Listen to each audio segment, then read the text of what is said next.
2026 সালের বিধানসভা নির্বাচনের আগে শেষ পূর্ণাঙ্গ বাজেট পেশ করল মমতা বন্দ্যোপাধ্যায়ের সরকার।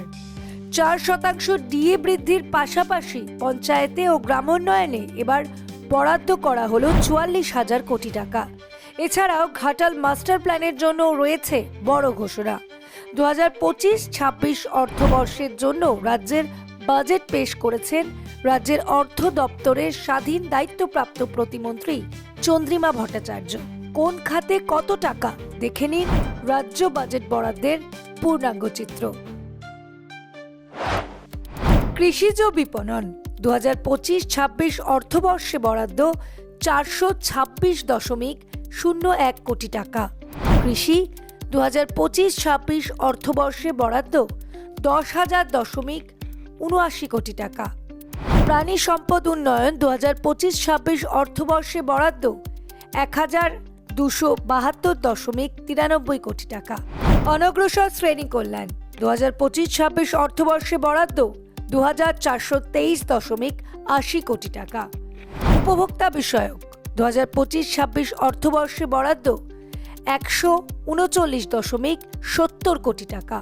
সমবায় 2025-26 অর্থবর্ষে বরাদ্দ 668.61 কোটি টাকা। সংশোধন প্রশাসন 2025-26 অর্থবর্ষে বরাদ্দ 428.57 কোটি টাকা। বিপর্যয় মোকাবিলা এবং অসামরিক প্রতিরক্ষা 2025-26 অর্থবর্ষে বরাদ্দ 3,278.60 কোটি টাকা। পরিবেশ 2025-26 অর্থবর্ষে বরাদ্দ 107.22 কোটি টাকা।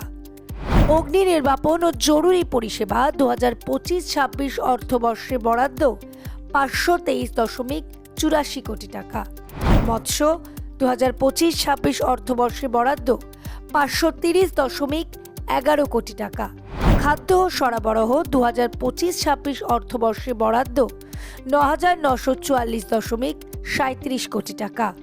খাদ্য প্রক্রিয়াকরণ শিল্প ও উদ্যান পালন 2025-26 অর্থবর্ষে বরাদ্দ 253.03 কোটি টাকা। বন 2025-26 অর্থবর্ষে বরাদ্দ 1,091.11 কোটি টাকা। স্বাস্থ্য ও পরিবার কল্যাণ 2025-26 অর্থবর্ষে বরাদ্দ 21,355.25 কোটি টাকা। উচ্চশিক্ষা 2025-26 অর্থবর্ষে বরাদ্দ 6,593.58 কোটি টাকা।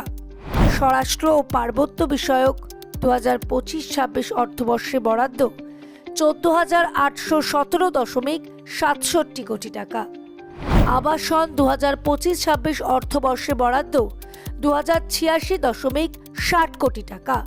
শিল্প বাণিজ্য ও শিল্পোদ্যোগ 2025-26 অর্থবর্ষে বরাদ্দ 1,477.91 কোটি টাকা। তথ্য ও সাংস্কৃতিক বিষয়ক 2025-26 অর্থবর্ষে বরাদ্দ 990.27 কোটি টাকা। তথ্য প্রযুক্তি ও বৈদ্যুতিন 2025-26 অর্থবর্ষে বরাদ্দ 211.57 কোটি টাকা।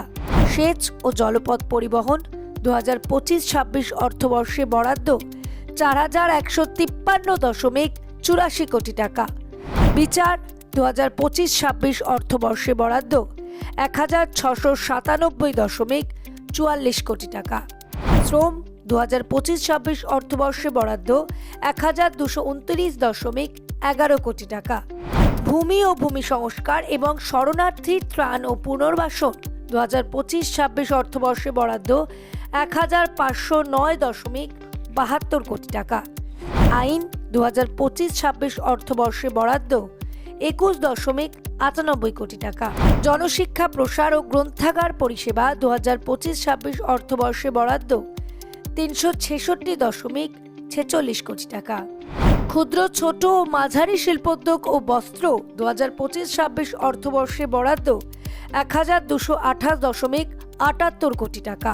সংখ্যালঘু বিষয়ক ও মাদ্রাসা শিক্ষা 2025-26 অর্থবর্ষে বরাদ্দ 5,602.29 কোটি টাকা। অপ্রচলিত পুনর্বীকরণ শক্তি উৎস 2025-26 অর্থবর্ষে বরাদ্দ 82.65 কোটি টাকা। উত্তরবঙ্গ উন্নয়ন 2025-26 অর্থবর্ষে বরাদ্দ 866.26 কোটি টাকা। পঞ্চায়েত ও গ্রামোন্নয়ন 2025-26 অর্থবর্ষে বরাদ্দ 44,139.65 কোটি টাকা। পশ্চিমাঞ্চল উন্নয়ন বিষয়ক 2025-26 অর্থবর্ষে বরাদ্দ 756.80 কোটি টাকা। কর্মীবর্গ ও প্রশাসনিক সংস্কার 2025-26 অর্থবর্ষে বরাদ্দ 425.94 কোটি টাকা। পরিকল্পনা ও পরিসংখ্যান 2025-26 অর্থবর্ষে বরাদ্দ 616.58 কোটি টাকা। বিদ্যুৎ 2025-26 অর্থবর্ষে বরাদ্দ 4,141.82 কোটি টাকা। সরকারি উদ্যোগ ও শিল্প পুনর্গঠন 2025-26 অর্থবর্ষে বরাদ্দ 71.56 কোটি টাকা। জনস্বাস্থ্য কারিগরি 2025-26 অর্থবর্ষে বরাদ্দ 11,636.92 কোটি টাকা। পূর্ত 2025-26 অর্থবর্ষে বরাদ্দ 6,796.92 কোটি টাকা। বিদ্যালয় শিক্ষা 2025-26 অর্থবর্ষে বরাদ্দ 41,153.79 কোটি টাকা। বিজ্ঞান ও প্রযুক্তি এবং জৈব প্রযুক্তি 2025-26 অর্থবর্ষে বরাদ্দ 80.59 কোটি টাকা। স্বনির্ভর গোষ্ঠী ও স্বনিযুক্তি 2025-26 অর্থবর্ষে বরাদ্দ 798.57 কোটি টাকা। সুন্দরবন বিষয়ক 2025-26 অর্থবর্ষে বরাদ্দ 631.55 কোটি টাকা। কারিগরি শিক্ষা প্রশিক্ষণ এবং দক্ষতা উন্নয়ন 2025-26 অর্থবর্ষে বরাদ্দ 1,423.86 কোটি টাকা।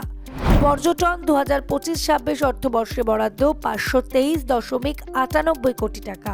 পরিবহন 2025-26 অর্থবর্ষে বরাদ্দ 2,273.29 কোটি টাকা। উপজাতি উন্নয়ন 2025-26 অর্থবর্ষে বরাদ্দ 1,210.13 কোটি টাকা। পুর ও নগরোন্নয়ন 2025-26 অর্থবর্ষে বরাদ্দ 13,381.68 কোটি টাকা। জলসম্পদ অনুসন্ধান ও উন্নয়ন 2025-26 অর্থবর্ষে বরাদ্দ 1,669.74 কোটি টাকা। মহিলা ও শিশু বিকাশ এবং সমাজ কল্যাণ 2025-26 অর্থবর্ষে বরাদ্দ 38,762.03 কোটি টাকা। যুব কল্যাণ ও ক্রীড়া 2025-26 অর্থবর্ষে বরাদ্দ 840.03 কোটি টাকা। সবটাই তুলে নিয়ে যায় কেন্দ্র, কিন্তু আমাদের ভাগ্যে যেটা পাওয়া উচিত সেটা কিন্তু আমাদের দেওয়া হয় না। 100 দিনের কাজ বন্ধ করে দেওয়া হয়েছে, গ্রামীণ রাস্তার কাজ বন্ধ করে দেওয়া হয়েছে, আবাসনের কাজ, যে গ্রামীণ বাড়ি বন্ধ করে দেওয়া হয়েছে। তা সত্ত্বেও আমরা আমাদের সীমিত ক্ষমতার মধ্যে দিয়ে আপনারা দেখবেন বিরাট অংশ টাকা আমাদের 28 লক্ষ পরিবারকে বাড়ির জন্য এই বাজেটে অনুদান করা হয়েছে। 12 লক্ষ মানুষকে আমরা অলরেডি ওদের 14,500 কোটি টাকার মতো লাগবে, সম্ভবত 1400 আমরা অলরেডি হাফ দিয়ে দিয়েছি ডিসেম্বরে, আর হাফ 14,000 সামথিং আমরা হাফ দিয়ে দিয়েছি, এবং বাদ বাকিটা পাবে ওরা জুন মাসে, 6 মাসের মধ্যে। আর দ্বিতীয় যেটা 16 লক্ষ আজকে আবার নেওয়া হলো নতুন করে, যেটা আমরা 28 লক্ষ সার্ভে করেছিলাম, ফিল্ড সার্ভে, সেই 16 লক্ষ মানুষ যারা লিস্টে আছেন এখনো পাননি, তারা ডিসেম্বরের মধ্যে প্রথম কিস্তি পেয়ে যাবেন অর্ধেক, এবং সেকেন্ড কিস্তি তাদের বাড়ি কমপ্লিট হবার আগেই আমরা দিয়ে দেবো। আমরা 125% পর্যন্ত দিয়ে দিয়েছিলাম বামফ্রন্ট সরকার চলে যাওয়ার পর, বেসিক পেটা 6 পে কমিশনের রেকমেন্ডেশন অনুযায়ী, অর্থাৎ সেন্ট্রালে যেটা পায় এটা কিন্তু আরো বেশি পায়। তার কারণ হচ্ছে পে কমিশন প্লাস ডিএ দুটো পায়।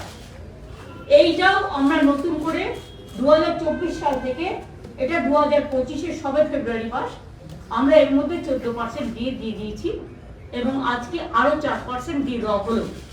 এটা উপকৃত হবেন আমার সরকারি কর্মচারী থেকে শুরু করে, অসরকারি কর্মচারী থেকে শুরু করে মানে যারা বিভিন্ন কাজে আছে, শিক্ষক অশিক্ষক থেকে শুরু করে সবাই আর কি এর মধ্যে পাবেন আর কি, পেনশন হোল্ডার্স, তাদের পক্ষ থেকে এটার লাভ হবে। তবে রাজ্যের বিরোধী দলনেতা শুভেন্দু অধিকারীর মতে এটি বেকার বিরোধী বাজেট। 2026 সালের পূর্ণাঙ্গ বাজেট বিজেপি সরকারই তৈরি করবে বলে দাবি করেছেন তিনি। অর্থ দপ্তরের রাষ্ট্রমন্ত্রী মাননীয় মমতা বন্দ্যোপাধ্যায়ের নেতৃত্বে যে ক্যাবিনেট বাজেট অনুমোদন করেছে, সেই বাজেট পেশ করা হয়েছে। এই বাজেটে এই সরকার যে দেউলিয়া হয়ে গেছে তা ছত্রে ছত্রে প্রমাণিত। এই বাজেট বেকার বিরোধী বাজেট। 2,15,00,000 বেকার যুবক যুবতীদের সাথে বিশ্বাসঘাতকতা করলেন মমতা ব্যানার্জি তার শেষ বাজেটে। এটা তৃণমূল কংগ্রেস সরকারের 15তম এবং শেষ বাজেট। তারা 2,15,00,000 বেকার যুবক যুবতীদের সঙ্গে বিশ্বাসঘাতকতা করলেন। যে মুখ্যমন্ত্রী 11-র আগে বেকারদের মঞ্চে দাঁড়িয়ে দাঁড়িয়ে চাকরির প্রতিশ্রুতি দিয়েছিলেন, এই বাজেটে একটিও কর্মসংস্থানের কথা নেই। এই বাজেট উত্তরবঙ্গ জঙ্গলমহল এবং সুন্দরবন বিরোধী বাজেট। এই বাজেটে সমগ্র উত্তরবঙ্গে নদী ভাঙন, ইরিগেশন স্কিম, পাহাড়ের উন্নয়ন, চা বাগানের উন্নয়ন, চা শ্রমিকদের জন্য পরিকল্পনা এবং সামগ্রিক মালদা থেকে গৌড় থেকে আলিপুরদুয়ার এবং আজকে চিলা রায় মহোদয়ের জন্মদিন কোচবিহার, তার জন্য এই বাজেটে কোনো প্রস্তাবনা নাই। এই বাজেট কৃষক বিরোধী বাজেট। কৃষক বন্ধু তার কোনো অর্থ বরাদ্দ বৃদ্ধি নেই। ক্রপ ইন্স্যুরেন্সে নতুন কোনো ঘোষণা নেই।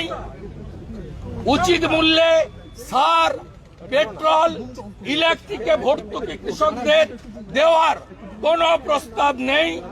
বয়স্ক প্রবীণ কৃষকদের জন্য কৃষক ভাতা এবং কৃষকদের অ্যাক্সিডেন্টাল বেনিফিটের কোনো প্রস্তাব এই বাজেটে নেই। এই বাজেট আমাদের পূর্বাঞ্চল, পশ্চিমাঞ্চলের বাঁকুড়া, ঝাড়গ্রাম, পশ্চিম মেদিনীপুর, পুরুলিয়া জেলা, যেখানে মানুষজন ন্যূনতম পানীয় জল পান না, চিকিৎসার সুযোগ পান না, তাদের জন্য কোনো প্রস্তাবনা নেই। আমাদের পাহাড়ের গোর্খা জনজাতি, দামান, ঘুটিয়া, রাই, আমাদের রাজবংশী সমাজ, নমশূদ্র সমাজ, জনজাতি সমাজ, কুর্মী সমাজ, তাদের জন্য কোনো পরিকল্পনা এই বাজেটে রাখা হয়নি। মতুয়াদের জন্য একটা শব্দ বাক্য এই বাজেটে দেওয়া হয়নি। এই বাজেটে স্বাস্থ্য ক্ষেত্রে নতুন কোনো পরিকল্পনার কথা বলা হয়নি। অসত্য বাজেট।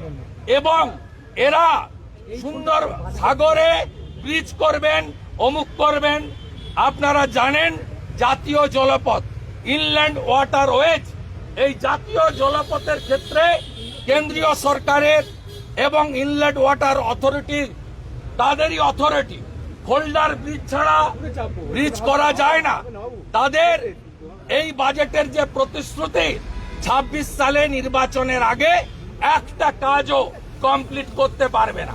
এমনকি ঘাটাল মাস্টার প্ল্যান, তার 1 ডিসমিল জমি অধিগ্রহণ করা হয়নি। যেখানে জমি অধিগ্রহণ হয়নি সেখানে ঘাটাল মাস্টার প্ল্যানের বরাদ্দ খাতায় কলমে থাকবে, যার নির্বাচনে আরেকবার প্রতিশ্রুতি, ডালভরা প্রতিশ্রুতির মধ্যে থাকবে। এই বাজেটে স্বাস্থ্য, শিক্ষা, শিল্প কোথাও কিছু নেই। বাজেটে 6 লক্ষ কোটি টাকা যে ঋণের বোঝা, সেখান থেকে রাজ্য কি করে বেরিয়ে আসবে তার কোনো কথা নেই।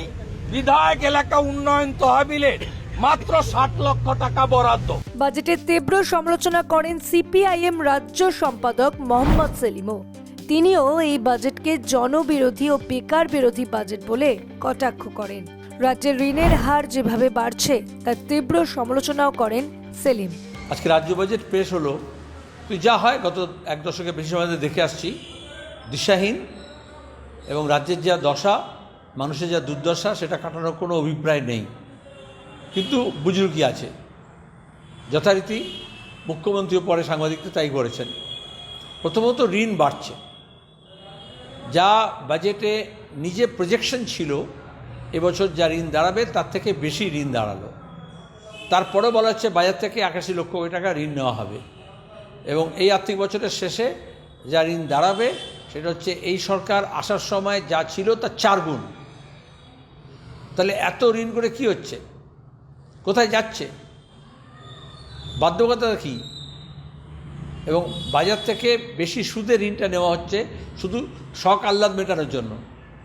বেকারদের কাজ দেওয়ার ব্যাপারে কোনো ভাবনা চিন্তাই নেই। প্রসঙ্গ তো ছেড়ে দিলাম,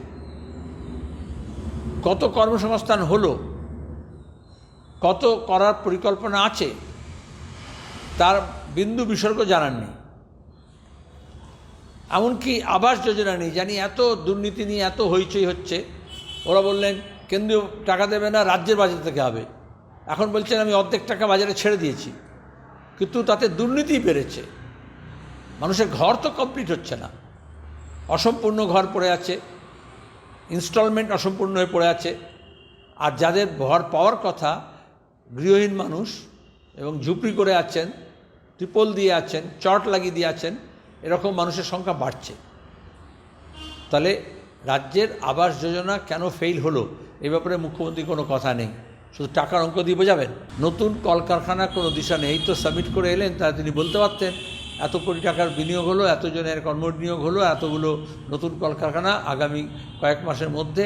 একটা রাজ্য সরকার এবারে ভোটের জন্য যাচ্ছে 26-এ, তাহলে আগামী কয়েক মাসের মধ্যে এই সব কারখানাগুলো বিনিয়োগে রূপ পাবে, দেখা যাবে। সেরকম কোনো তার কিচ্ছু নেই। শিক্ষার ক্ষেত্রে, স্বাস্থ্যক্ষেত্রে যে অব্যবস্থা আছে, আপনারা দেখলেন কোচবিহারে যতজন ফর্ম ফিল আপ করেছে ততজন পরীক্ষায়, তার একটা মিনিস্কুল মাইনরিটি পরীক্ষা হাজির হয়েছে। ফর্ম ফিল আপ করেছে কতজন, আগে যত করতো তার থেকে কম জন। ড্রপ আউটস হচ্ছে।